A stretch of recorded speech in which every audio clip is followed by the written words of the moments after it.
ka roƙa wa zuri'arka duk jininka su zama haka.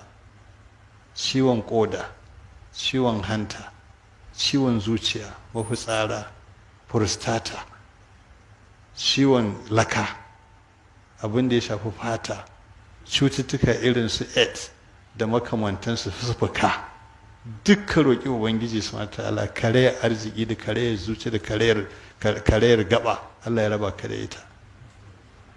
Kansa, kala Allah jarabi mutum da 'ya'yansa mata kada su gamu da kansa ta nono, kada su gamu da kansa ta mahaifa, kada su gamu da doguwar naƙuda. Duk a lokacin alfarma ce in ka je sai ka musu ila mulki a mutum Allah ya amsa zuri'a ka za su zama.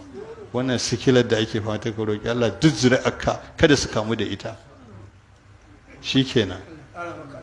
To in ka gama kuma ka kasa bayani sai ka ce ubangiji dukkan zarrata da kiyani na da kayi ni da ki ko menene na roƙe ka ba shi lafiya, sannan ka kuma bani lafiya ta ruhi har na gama rayuwata, ka kuma kiyashe ni yin kurkuku ko a duniya ko a lahira, ko istijwabi a tsaida ni a tambaye ni ka janye min wannan.